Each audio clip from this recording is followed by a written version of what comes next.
Vaughn, hey, congratulations on your new film, Cellar Door. Oh, thank you so much, Greg, and lovely to meet you as well, sir. I should have said hello.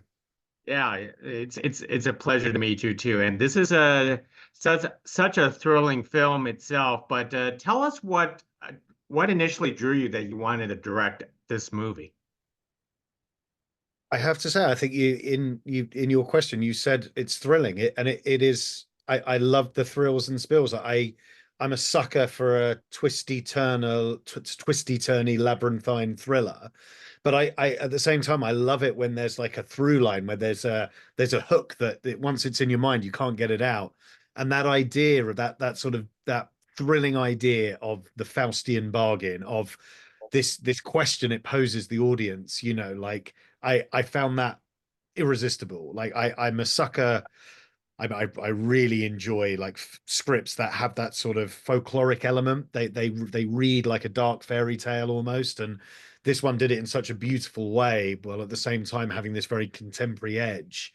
Yeah, I just thought it was phenomenal from the first time I read it.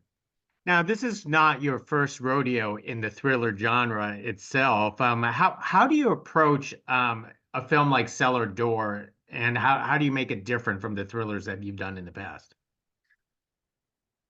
It's a great question. I mean, I go out of my way to take a script on its merits. Like, I don't want to tailor I want to tailor myself to the script as a director, right? I want to serve the story. That's what we should do as filmmakers. We serve story. And I think this was different in as much as there was to sort of go back to that earlier answer. There was this mystery, this alluring sort of dark folkloric quality of yeah, like the Faustian bargain. What would you do in this situation? What would I do? What I want to pose that question to the audience. Like, would you open it? If you were told not to open that cellar, if you could have the world, the life of your dreams, the family of your dreams, the future you've always wanted for that one thing you can never look in the cellar, could you do it? And I think that grew like a weed in my mind, that idea. I found that such a it was so intoxicating as a filmmaker to be able to put these very real characters, a very real marriage. Like, that was beautifully done by the writer and so brilliantly executed by Jordana and Scott, to have to put these real people in this very heightened sort of almost on the cusp of supernatural situation, and like see what would happen. Emmett, our reclusive billionaire who makes this offer, there's moments you realize in the script that he's done this before, that these aren't the first guinea pigs he's tested it on. And I think for me, I that really got under my skin. I really thought, what an amazing way to explore this kind of this fantastical idea in a very real way. It's funny because I watched it and I got a different message. Usually what popped in my head was there's no such thing as a free lunch. Everything has a price. That is absolutely right. And I tell you how spot on that is, Gig. It is that thing of like, nothing is free. There are no free rides. And there are two types of personalities, or two ends to the personality spectrum, right? And in this case, it is the people who can shut it all away, throw away the key and not look, and who can make their contract, they can make the deal and stick to it. And then there's people at the other end, right? The people who gnaw and scratch and pick, and they cannot, the two don't meet. And you have John and Sarah at opposite ends of this spectrum, and it ends up, destroying their marriage effectively, like this inability to like settle on what to do. And yeah, there is no such thing as a free lunch. Everything has a price. And there's a great line that Emmett says, it is but a small price to pay. And I think that beautifully sums up the elegance of the film, or the script. Absolutely. And how paramount is the casting process for this and settling with Scott and Jordana as the couple in this film? I mean, casting is king, right? It's so important. Like, it it makes, for me as a filmmaker, as a director, when you have this unbelievable talent at your fingertips, when you have actors like Scott and Jordana who are so talented and so dedicated and disciplined and giving, like they have no vanity. They'll try anything. They rehearse hard. They want it to be as good as it possibly can be.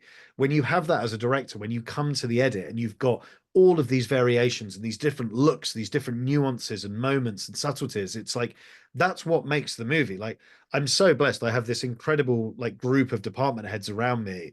My cinematographer Michael Merriman, the production designer Angela, like they did this amazing job of like building this world. But when you've got that raw talent on camera and they can do so much with like a look or the way they deliver a line or a little kiss of the teeth or whatever it might be, it changes everything. It just elevates it. And I've been very blessed in my career to work with some unbelievable actors, and it was the same again on this. Like it's a real privilege. Like they make it come alive. Well, then let's talk about the third character in this. It's obvious that we have to talk about that house. I mean, how do you pick a location? Was it very specific that you have to find a place that has a cellar or a specific stairway? I mean, that's a I don't know how you find that put a house out there with those specific qualities. I think you have to. For me, I have to be open-minded. Like you when you go out on that scout bus, when you're looking at locations, you need to be open to the idea of anything that you're looking at being the one, right? And you always know, you know in your bones. I remember when we were there together, Craig and Sheila, the producers, myself, Michael, the DP, Angela, the designer, when we got to this incredible house, we all kind of looked at each other and smiled. Even before we'd gone in, we were like, this is amazing. And it is, it's very reductive to say the house is a character, but the house quite literally is a character in this case. And we we there was something about that house, like that sort of gothic, almost baroque quality it had, this brick mansion sitting on top of a hill surrounded by forest. It was just perfect. It just spoke to us. And I think for me as well, like we wanted a house that befitted Emmett Claymore, this reclusive millionaire who makes this Faustian offer to these characters. And when you have someone like Lawrence playing that, when you have someone with that superstar quality, that sort of unknowable brilliance, and someone who has gravitas and presence and that amazing voice. And yeah, we wanted a house that fitted him. That was such an important part of the brief. And yeah, I think we found it. And he was so good in the movie, so unbelievable, and such a pleasure to work with. That sort of marriage of him and the house, the way that we built his character, the way we clothed him, the way he sort of presented himself, this kind of suave, debonair guy. Like it was perfect. You know what? This film is brilliant. I did not expect the ending. Everyone needs to check this out with your film Cellar Door. So thank you very much, Vaughn, for speaking to us. Really appreciate it. Oh, my pleasure. Thanks for having me. This was great.